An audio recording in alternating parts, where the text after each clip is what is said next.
La semana pasada, la senadora María José Pizarro presentó su candidatura a la presidencia de la República.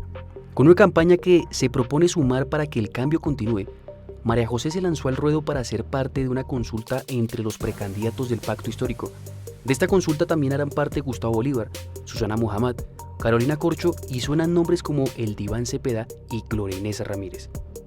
En un contexto en el que las fuerzas democráticas deben consolidar una fuerza ganadora para el 2026, María José habla en Energía y Poder sobre el futuro del cambio.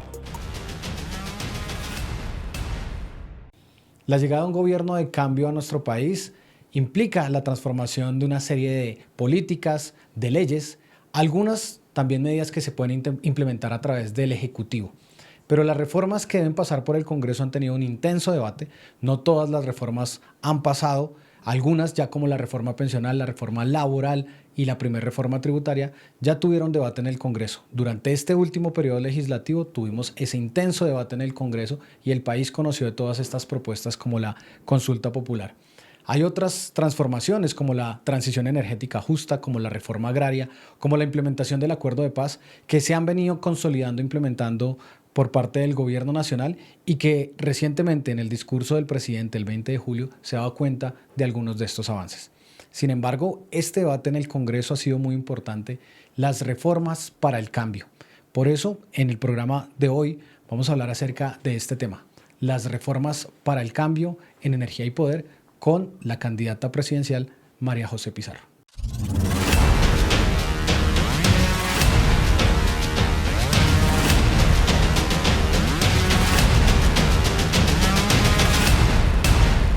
En Positiva creemos en el poder de la colaboración, en la fuerza de los sueños y en la importancia de estar siempre presentes. Nos impulsa el deseo de proteger lo que somos y lo que seremos. Positiva, la aseguradora de todos los colombianos. Entonces, como les mencionaba, estamos aquí con la senadora del Pacto Histórico, María José Pizarro, y además candidata presidencial por este partido político, ya que está juntando a todas las fuerzas políticas del país. María José, cuéntanos un poco. Primero, tú fuiste vicepresidenta en la Cámara de Representantes y estuviste ahora en la mesa directiva también del Senado de la República. ¿Cómo ha significado ese papel tuyo en las mesas directivas y una mujer de izquierda por primera vez en esas mesas directivas?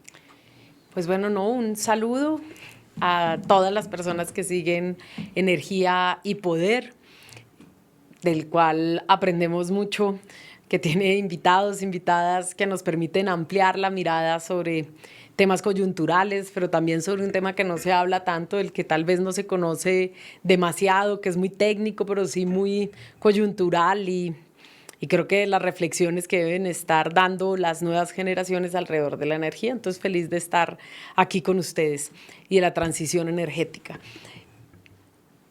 ¿Qué ha significado?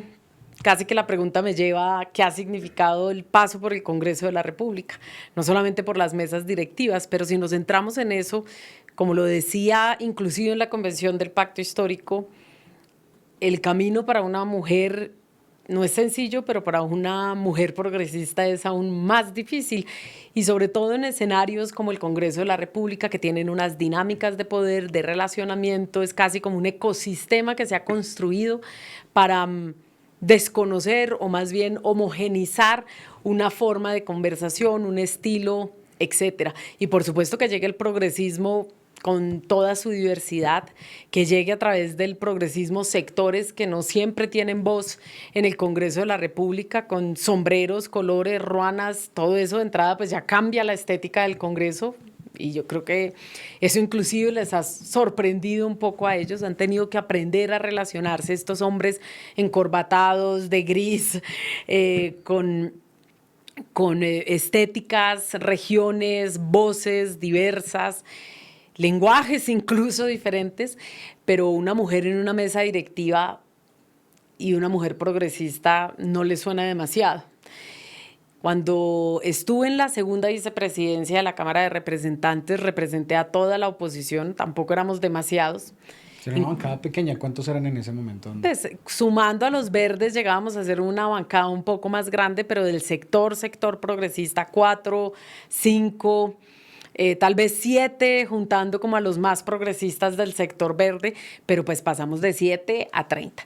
Y recuerdo, y todas y todos recordarán muy bien, inclusive lo que terminó silenciando mi voz en esa segunda vicepresidencia, que fue la opción y la decisión que yo tomé cuando se estaba discutiendo la reforma tributaria. La de Carrasquilla. La de Carrasquilla, en el último día de sesiones extras en la Cámara de Representantes, en el Congreso de la República, y tomé la decisión de levantar la sesión, lo que virtualmente hundía esta reforma tributaria con miles de personas en las calles. La Plaza de Bolívar estaba a reventar, y eso, si ustedes hubiesen podido, para retratar ese momento, eran hombres encorbatados corriendo y saliendo de todas las oficinas para dirigirse a la plenaria de la Cámara de Representantes, insultos, improperios, de todo orden, y por supuesto, ¿quién le dio la orden? Era más o menos la pregunta. No la actuación libre, autónoma de una mujer, sino que definitivamente ante una decisión tan valiente tenía que estar detrás un hombre.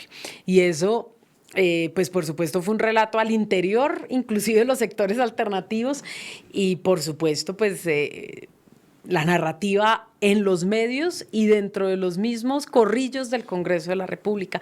A partir de ese momento no me volvieron a dejar presidir nunca una sesión.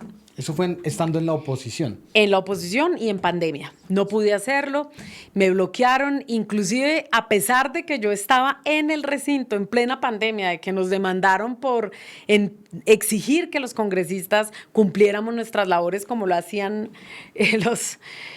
todos los trabajadores de este país. Ellos preferían mandar al vicepresidente en carro que permitir que nuevamente una mujer progresista, valiente, pudiese presidir el Senado de la República. Pero, eso fue la oposición, porque eso nos lleva entonces, ¿en qué ha cambiado el ejercicio parlamentario? Porque después pasaste tú, primero Senado, en el Congreso de la República, pero además ya no siendo oposición, sino siendo una bancada de gobierno. ¿Cómo fue ese cambio y cómo hoy el debate que se ha dado en el Congreso de la República pues ya es totalmente distinto? Ya no estamos en la oposición, sino que ahora estamos en una iniciativa y en la defensa de unas reformas. ¿Cómo es ese cambio y cómo lo sentiste? ¿Cómo se ha vivido esa bancada en esa transformación? Pues bueno, un cambio de mentalidad. Tenemos que aprender a pensar distinto, a actuar diferente. Ya no estamos en la oposición, ahora tenemos que defender un gobierno y materializar.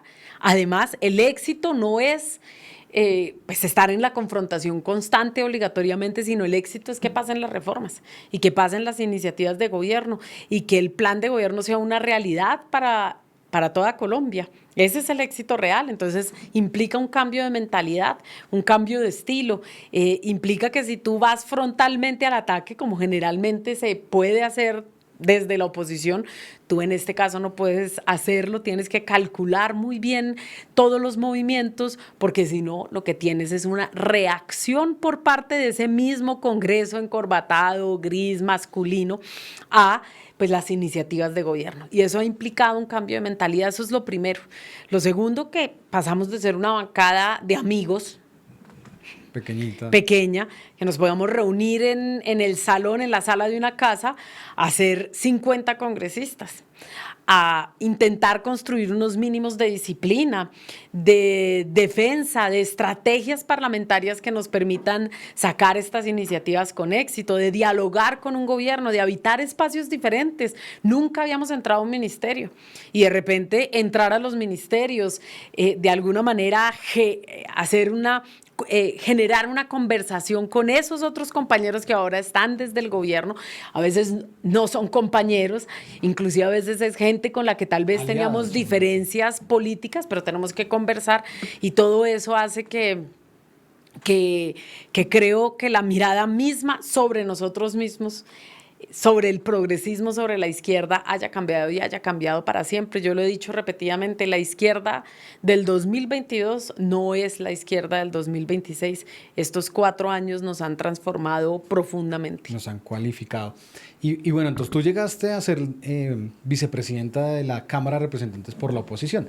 ¿Cómo llegas a estar en la mesa directiva vicepresidenta también, ahora en Senado, siendo de gobierno? ¿Cómo fue ese proceso, esa elección, y qué papel jugaste allí? Pues hay coyunturas, ¿no? También que se presentan. Siempre en la política hay coyunturas. La salida de Roy Barreras, de Alexander López, la renuncia de Gustavo Bolívar al Senado de la República, los mismos diálogos de paz que se estaban desarrollando y el liderazgo que en ese momento, por ejemplo, una persona como Iván Cepeda asumía en la mesa de diálogos con el Ejército de Liberación Nacional, y el hecho pues de que digamos, de que yo pudiese mostrar algo de experticia en la dinámica congresional y, pues digamos, un diálogo con las distintas bancadas, pues fue determinante para que mi nombre terminara presentándose como la opción del pacto histórico del gobierno para ocupar la vicepresidencia del Senado de la República.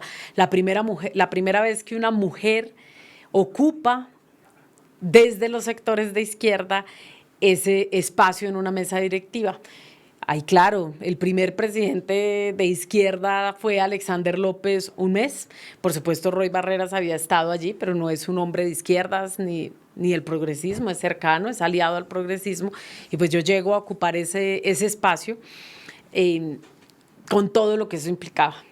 Con la presidencia de un hombre como Iván Name, con ese estilo tradicional en la política. Encarcelado.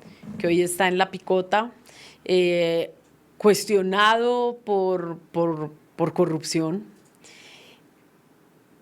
lo cual pues evidentemente es uno de los episodios trágicos de este paso por el gobierno, porque además dicen para comprar las reformas si él fue el enemigo número uno de las reformas, y eso implicó unas discusiones muy fuertes para lograr que finalmente, por ejemplo, después de 4 o 5 meses fuera agendada la reforma pensional que estaba engavetada de octubre a finales de abril, cuando inició la discusión de la reforma pensional, de obligar al Congreso de la República de alguna manera, porque todas las bancadas nos acompañaron, a que por primera vez en décadas el Senado de la República sesionara una Semana Santa, por ejemplo, para lograr ir agotando los trámites de audiencias públicas, etcétera, que requería la reforma pensional, y luego llegar a dirigir la plenaria en medio de una discusión tan álgida.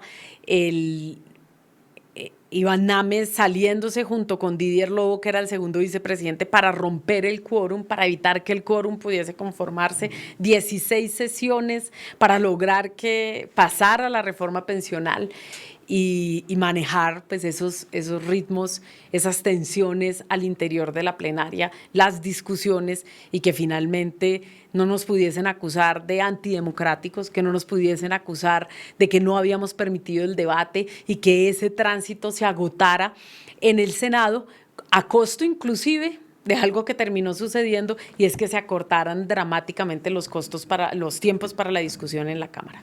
Entonces, para explicarle un poco a la gente cómo fue entonces esa casi una batalla en el Congreso de la República por sacar las reformas.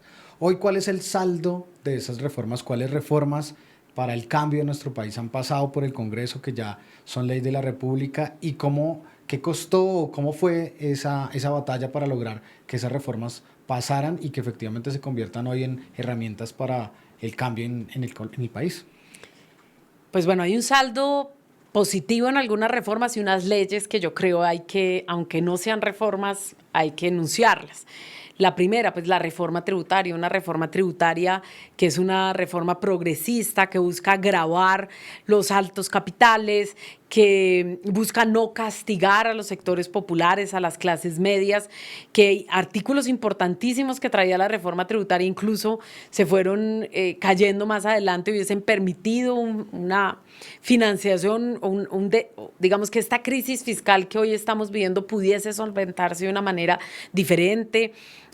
Como el sector precisamente del carbón, del petróleo, de la extracción, que ahí venían componentes muy importantes, la ley de paz total, que permitió algo de lo que casi ya no hablamos, pero es la eliminación del servicio militar obligatorio, que hoy exista una alternativa para las juventudes en este país, que es el servicio social para la paz, pero inclusive que aquellos que deciden hacer el servicio militar obligatorio, puedan ganar un salario mínimo. Antes no era de esta manera, y eso, pues por supuesto, cambia a las juventudes de este país porque les da alternativas distintas a la alternativa militar. Tenemos un Plan Nacional de Desarrollo diferente, que tiene una visión social, un componente social que se construyó después de mesas y mesas de diálogo y de aporte de la ciudadanía. Tenemos la reforma laboral, la reforma pensional, la gratuidad en la educación superior, que también es importantísimo porque hoy las juventudes y sobre todo los sectores populares pueden y tienen una alternativa distinta a las armas, pueden ser profesionales. Eso de entrada ya cambia mentalidades y que aunque fue una ley que iniciamos antes de estar en el gobierno, pues se materializa en este gobierno del cambio, sino yo creo muy difícil que hubiesen desde los sectores de derecha aprobado una ley de estas características. Tenemos la jurisdicción agraria, que aunque no es la gran justicia agraria que se acordó en el marco de los acuerdos de paz, sí tiene unos componentes importantísimos, es una realidad, es la justicia en el campo, es tener que el campesino pueda tener al juez cerca y que pueda dirimir de manera más rápida los conflictos por la tierra y bueno, seguramente hay otras más que se me quedan ahí en el tintero, pero considero que estas son fundamentales. Bueno, entonces aquí hay un balance positivo de algunas de esas reformas que han pasado por el Congreso, pero hay una imagen muy icónica, tal vez del último periodo, saliste tú en los periódicos atajando a muchos hombres en la mesa directiva en el debate en donde tumbaron, no se dio la discusión de la consulta popular. Vamos a ver una cápsula sobre las reformas para el cambio y ahorita volvemos con ese análisis de lo que ocurrió en ese debate por la consulta popular. Las reformas que se propuso impulsar el gobierno de Gustavo Petro han implicado una batalla legislativa, todo un cálculo de movimientos y apoyos en el Congreso de la República, en donde se han gestado victorias, pausas y hundimientos.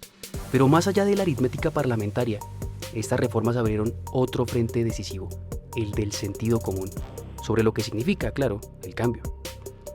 Propuestas como la reforma a la salud o la laboral han llevado a que el país se interrogue colectivamente. ¿Qué modelo de salud queremos? ¿Qué condiciones laborales merecen los trabajadores y las trabajadoras? Que estas preguntas aparezcan hoy en el centro del debate público es, en sí mismo, una señal de transformación democrática. Ese es precisamente uno de los grandes retos del progresismo de cara al 2026. Porque si bien todos los sectores, izquierda, centro y derecha, competirán por ganar las próximas elecciones, lo que está en juego no es solo el poder político representado en la presidencia de la República o en el legislativo, sino el poder de orientar un cambio que ya está en marcha. La pregunta clave será, ¿quién logrará seguirlo dotando de sentido y de un rumbo coherente y sostenible? Entonces decíamos el último gran episodio de esta batalla en el Congreso por las reformas, por los cambios, y tú ocupaste los titulares por esa foto donde apareces atajando a Armando Benedetti y a otros congresistas en medio de la votación que fue bastante compleja y donde se denunciaron irregularidades, tú incluso ganaste una tutela. ¿Cómo fue ese debate ese día y qué fue lo que ocurrió realmente en la discusión de la consulta popular? Pues bueno, lo primero, y siempre he dicho, hay que hacer una memoria, aunque sea pequeña. Hay un grupo de congresistas en la Comisión Séptima del Senado de la República que decidieron de manera arbitraria hundir la reforma laboral sin ningún tipo de discusión, cosa que ya habían hecho anteriormente con esa misma estrategia con la reforma a la salud. Pero bien, eso pues por supuesto genera primero una apelación, luego la decisión que toma el gobierno nacional de radicar la consulta popular, y esto pues por supuesto pone a tambalear a aquellos que con muchísima tranquilidad decían, pues muy bien, ya no hay reforma, seguimos con las mismas prácticas de antaño, no hay derechos, y el statu quo opera. Pero la consulta popular cambia completamente el escenario. Y ahí vienen toda una serie de jugaditas que hace el jefe de la banda antirreformas, él mismo así se autonominó el presidente de entonces, Efraín Cepeda, del Partido Conservador, que pone en discusión una apelación que había estado archivada en los anaqueles de su escritorio más o menos 2 meses, y justo ese día cuando se iba a votar la consulta popular la saca. Pero además pues toda una serie de jugaditas que en la dinámica parlamentaria, bueno, nos tomaría mucho tiempo por explicar cada una de ellas, pero pone primero en votación esa apelación y no la consulta popular que se venía discutiendo desde el día anterior, y eso pues por supuesto no es común y rompe con la dinámica parlamentaria. La ley misma, la ley quinta, establece que no se puede hacer de esa manera. Inicia entonces esa votación, votan por sí reabrir la discusión de la reforma laboral, enviarla a la Comisión Cuarta en un acuerdo claro con la senadora Angélica Lozano, que tenía ella más manejo y donde además Efraín Cepeda tenía más manejo de la comisión, y no a la primera, que era lo natural, porque eran los mismos argumentos que ellos desde esa camarilla de 8 senadores habían argumentado para hundir la reforma laboral, que era la comisión primera. Deciden mandarla a la cuarta y arranca la discusión de la reforma laboral. Menos de 3 minutos para anunciar, votar y cerrar la votación, lo que no permitió que pudiese darse un escenario, inclusive de tranquilidad, de que aquellos congresistas que estaban en el salón social pudiesen ingresar, cerrar muy rápida la votación, hubo cambio de voto, o sea, no hubo para nada transparencia en la elección. Luego demostramos que sí se podía. Yo apelé la decisión, esto lo permite la ley quinta, y aún así esa apelación fue desconocida, no se reabrió esa votación en nuestro criterio irregular de la reforma, de la consulta popular, y pues evidentemente eso lo demuestra la misma tutela. Por supuesto se caldean los ánimos, todo el mundo empieza a acercarse muy rápidamente a la mesa directiva, este espacio casi que de atril, de tribuna que hay en el Congreso, en el Senado de la República. Armando Benedetti, muy molesto, empieza a golpear la mesa, y yo, pues, entendiendo también que esto pues no contribuiría a sacar finalmente ni la consulta ni la reforma, pues decido ponerme en medio, y mientras apelaba, pues también un poco hacer un llamado a la calma para no terminar en un escenario que hubiese sido, pues por supuesto, trágico en ese momento, y es un ministro golpeando o amedrentando de cualquier manera a un secretario, como es el secretario del Senado. Así que fueron, creo que, milisegundos, y las reflexiones, ¿no?, que uno hace, eso es como el partido de fútbol, quién va a meter el gol, y finalmente sentir que sí, que la reacción fue la adecuada, porque permitió también que tuviésemos un aire, y además que se develara que ahí había una estrategia fraudulenta e irregular. Bueno, y bueno, en medio de todo eso que pasó, viene esa discusión, intentan hundir jugaditas en la camarilla de quienes son antirreformas. ¿Tú creerías que fue determinante la movilización del país, del pueblo, la estrategia que tuvo también el presidente de convocar al país a defender la reforma? ¿Eso cambió el debate en el Congreso? Antes, cuando estábamos en oposición, se hacían manifestaciones, en fin, pero incluso el Congreso de la República ni ponía cuidado. ¿Ahora sí sirvió? ¿Cómo lo evalúas tú?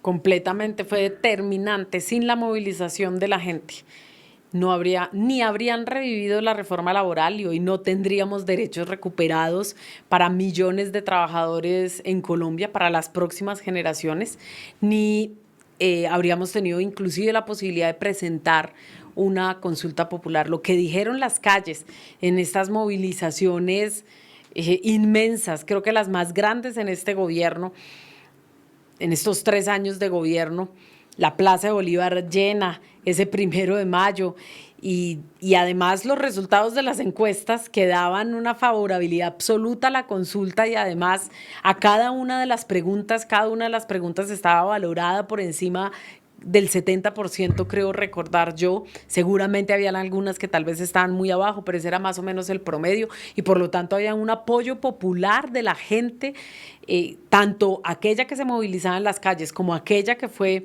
encuestada por esos días por la consulta popular, y el miedo, por supuesto, de la derecha a un presidente movilizado en campaña, como decían ellos, por una consulta popular, lo que por supuesto habría cambiado completamente el escenario para el 2026.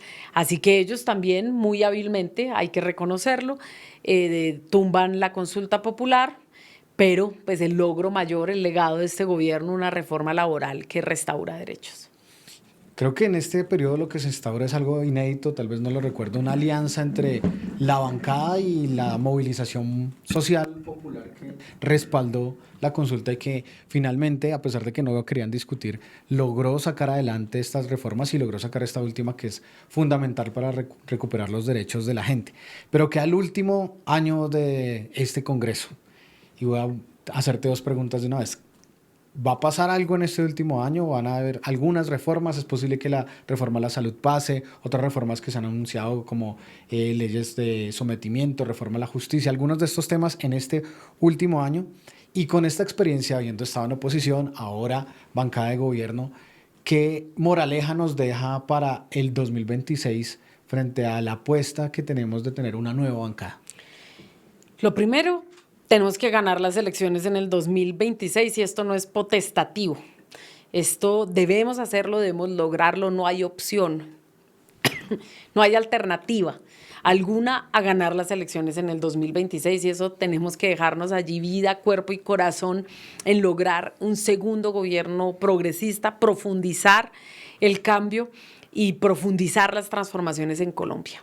Entregarle más democracia, más derechos, más oportunidades a la sociedad colombiana. En segundo lugar, tenemos ya una realidad de la que ya veníamos hablando, sobre todo quienes tenemos una experiencia en el Congreso de la República, y es la necesidad de fortalecer las bancadas. Quiere decir que no podemos tener ni bancadas débiles en el sentido de la capacidad de ser mucho más asertivos en nuestras estrategias para tener éxitos más tangibles y más rápido. No solamente pasa por el número, que por supuesto debe crecer, que son ya votos sabemos, para son las sesiones. votos, pero no solamente se trata de votos, se trata de gente que pueda defender con argumentos cada uno de los espacios y de las reformas y de los cambios que estamos proponiendo. No nos sirve de nada si no tenemos gente experta en temas como este, la transición energética, con capacidad discursiva y con capacidad de contrarrestar el relato de la derecha, que no se hace solamente a base de un discurso que se aprende rápidamente, sino que tiene que tener un sustento técnico y una capacidad, y eso sucede en el entorno laboral, en relación con debates trascendentales que va a dar el país, inclusive y si quisiéramos una reforma política que debe darse sí o sí, y para esto tenemos que tener gente cualificada al interior de la bancada. Si nuestras luchas son luchas ambientales, son luchas sociales, son luchas por los derechos, tenemos que tener gente con suficiencia, representación territorial. Y por supuesto quienes puedan empujar en términos de opinión los logros y los aciertos de la bancada. Así que necesitamos una bancada más robusta, pero también cualificada y por supuesto que pueda convocar el respaldo popular. Es decir, gente que tenga asiento, arraigo en su territorio, que cuando digan salimos, salga la gente a las calles porque estamos inaugurando una nueva era para el progresismo. Así que ese es el reto mayor que tienen todas las fuerzas progresistas. Ir más allá de lo que se logró en este Congreso, ir más allá de lo que logramos con esta bancada, ampliarla y mejorarla. Así es, ¿no? El techo no es lo que tenemos. Ese es hoy el piso. Tenemos que ir más arriba. Y en este último año, ¿qué va a pasar en el Congreso de la República? Pues seguramente se van a dar discusiones, unas trascendentales, por ejemplo, las que yo auguro de muchísimo debate, la reforma a la salud, por supuesto, la reforma a la justicia que ha presentado el ministro de Justicia, que ya está suscitando debates, y por supuesto la decisión que toma el Ministerio de Hacienda, el Gobierno Nacional, de presentar una ley de financiamiento para superar el déficit fiscal, porque si en algo hemos sido responsables es en materia económica y en materia económica, inclusive fiscal, a pesar de las deudas que nos dejaron casi que implagables, que se chupan casi todo el presupuesto que tenemos para las reformas, la decisión del presidente de no aplazar las reformas para poder, digamos que no sean las reformas y el pueblo no sean los castigados ante este déficit fiscal, pero pues en el marco de la responsabilidad tomar la decisión de presentar o no una ley de financiamiento, pues por supuesto es para no entregarle al siguiente gobierno un escenario tan trágico como el que tenemos. Decisión que sí tomó Iván Duque, que tomaron ellos, veían como inminente la llegada del progresismo, entonces, mejor dicho, entraron y asaltaron el supermercado. Y nos dejaron endeudados. Hay otras leyes ahí que hacen parte como de este sector, la ley de servicios públicos, la ley de prohibición al fracking. Entonces veremos en esas reformas y en esas transformaciones necesarias para el país que ocurre en este último año. Pero hay una pregunta también que no puedo dejar de hacerte. Tú eres ahora candidata presidencial. Y en lo que viene, que es el cambio 2.0, la continuación del cambio, ¿cuál es el papel de las reformas para un posible gobierno tuyo? ¿Qué bancada te imaginas que respalde tu gobierno y cuál sería esa relación que vas a proponer en términos de esas transformaciones y esas reformas para el Congreso? Pues bueno, hay un síntoma claro hoy que nos permite generar una alerta hacia adelante, que es la decisión de aplazar la discusión de la reforma pensional por parte de la Corte Constitucional, y eso implica que hay fuerzas que todavía se mueven para impedir que 3 millones de adultos mayores tengan esperanza y puedan tener un mínimo de dignidad en estos últimos años de su vida, en el ocaso de su vida, puedan tener dignidad y futuro en medio de todo, ¿no? No ser una carga para sus familias. Y esa decisión pasa por una coyuntura electoral. Y otro tipo de decisiones que verán ustedes van a intentar aplazar el cambio para inmovilizar a la sociedad, para que todos aquellos que hemos construido lo reciban como rédito, otros que lleguen más adelante. O echarnos para atrás. O y volver echarnos al para pasado. atrás, así es. Y por lo tanto, vuelvo y repito, hay que ganar. Ahora tenemos que también mirar cuáles son nuestras estrategias para ganar. Si la candidatura única del pacto histórico resulta ser un hombre, si quien encabeza la lista al Senado resultan ser hombres y quienes lleguen al Frente Amplio resultan ser hombres, esa no es una estrategia efectiva para el triunfo de los sectores progresistas que defendemos la participación, que no pasa por una lista paritaria, sino que pasa porque las mujeres podamos asumir con liderazgo la conducción y el cuidado de un proyecto político. Si en cambio enfrentamos con rigor, con inteligencia, el camino que se nos abre por delante, seguramente podremos inaugurar una era exitosa, recoger la posta y llevarla mucho más allá. Tenemos deudas, yo estoy segura de que en términos inclusive de aquellas reformas que se están haciendo como la reforma agraria que no pasa por el Congreso de la República y por eso va a toda marcha, debe profundizarse. Tenemos que cumplir las metas o acercarnos mucho más a las metas de lo que se acordó en las negociaciones con las FARC en el 2016. Ya estamos a 10 años de la firma de esos acuerdos, parecía que fue ayer, pero resulta que ya es una generación entera. La generación que vio la firma de los acuerdos de paz no es, digamos, está en un momento y en una etapa distinta de su vida en el 2026. Necesitamos, como ya lo dije, una bancada cualificada y mucho más amplia. Necesitamos además consolidar alianzas que no impliquen una extorsión constante al gobierno, a ningún gobierno. Nosotros no podemos estar sometidos a la extorsión por parte de las fuerzas políticas que han hecho de manera tradicional el ejercicio del poder en nuestro país, y por lo tanto tenemos que inclusive que el cambio llegue en la forma en la que ellos mismos hacen política, pero no podemos llegar a un escenario de extorsión como el que hemos vivido. Aquí tienen que gobernar en todos los niveles los sectores progresistas, junto con sus aliados, por supuesto, porque llegaremos seguramente en un gobierno de coalición también, pero si algo nos enseña el ejercicio, por ejemplo, mexicano, que creo que nos deja grandes lecciones, es, en primer lugar, lograr convocar a todo el empresariado a defender a Colombia ante las amenazas externas. Ya no es cómo me alineo con los Estados Unidos o cómo me alineo con las fuerzas externas, sino cómo defendemos la soberanía y el crecimiento económico de nuestra nación, algo que han logrado los mexicanos con suficiencia. Un empresariado patriótico. Un empresariado patriótico. Necesitamos, además de eso, un diálogo honesto con los sectores políticos, con acuerdos sobre la mesa y claros, que eso también lo podemos aprender, por ejemplo, de un régimen parlamentario, donde los acuerdos están sobre la mesa y por lo tanto son claros para la sociedad y no terminan siendo entonces esos acuerdos objeto de extorsiones de ningún tipo, porque son acuerdos sobre la mesa.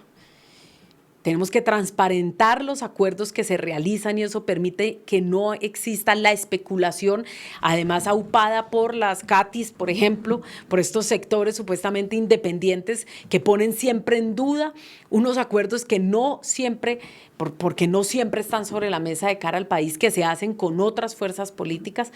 Yo creo que esto es absolutamente trascendental y por supuesto gobernar con otros, pero con aquellos que cambien también en sus formas. Si este proceso de cambio, aquellos que han gobernado con nosotros, no les ha cambiado en nada en su forma de hacer política, pues difícilmente podremos gobernar con ellas y con ellos. Y finalmente, si queremos que las reformas pasen, las que quedan trascendentales, necesitamos con urgencia una bancada parlamentaria mucho más amplia, mayorías en el Congreso de la República.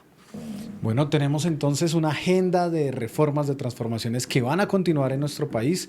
Seguramente en el debate electoral que se avecina, eso será parte de la discusión, parte del debate. Hoy hemos tenido un balance de lo que ha significado esta discusión de las reformas en el Congreso de la República con la senadora del Pacto Histórico, candidata presidencial, pero además vicepresidenta del Congreso de la República en este periodo que fue muy importante para las reformas, la senadora María José Pizarro. Muchísimas gracias por estar en Energía y Poder. No, gracias a ti por la invitación y a toda la gente que sigue Energía y Poder, sigan conectándose a este espacio.